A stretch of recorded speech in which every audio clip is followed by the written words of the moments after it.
Hello all, welcome to simple maths magic Tamil. இங்கே சில fraction கொடுத்துட்டு இதுக்கு ஹெச்சிஎஃப் கேட்டிருக்காங்க.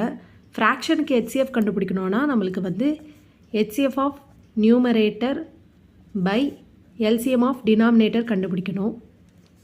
இங்கே ஃபஸ்ட்டு நியூமரேட்டருக்கு நம்ம ஹெச்சிஎஃப் கண்டுபிடிக்கணுன்னா இதில் வந்து எல்லாமே ஆட் டேர்ம் இருக்குது. 1, 3, 5, 7, 9, 1.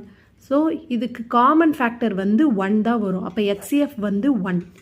இப்போ எல்சிஎம் ஆஃப் டினாமினேட்டர் கண்டுபிடிக்கணுன்னா நம்மளுக்கு வந்து டினாமினேட்டரை ஃபேக்டரைஸ் பண்ணலாம். ஃபஸ்ட்டு 2 நம்ம எப்படி எழுதலாம்னா 2 power 1, 4 வந்து 2 square, 6 2 power 1 into 3, 8 2 cube, 10 2 into 5, 12 வந்து 2 square into 3.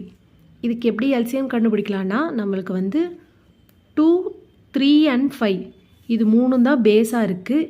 இதில் வந்து ஹையஸ்ட் பவர் தான் எடுத்துக்கணும். 2 cube தான் ஹையஸ்ட்டாக இருக்குது. ஸோ 2 cube எடுத்துக்கிறோம். 2 cube into 3 into 5. 2 cubeோட வேல்யூ 8.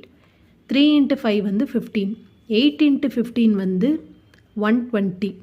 இப்போ ஃபைனல் ஹெச்சிஎஃப் வந்து ஹெச்சிஎஃப் ஆஃப் நியூமரேட்டர் வந்து 1 பை எல்சிஎம் ஆஃப் டினாமினேட்டர் வந்து 120.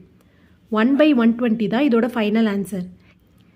இந்த வீடியோ உங்களுக்கு பிடிச்சிருந்தால் லைக் பண்ணுங்கள், ஷேர் பண்ணுங்கள், மறக்காமல் சப்ஸ்கிரைப் பண்ணுங்கள். Thank you so much.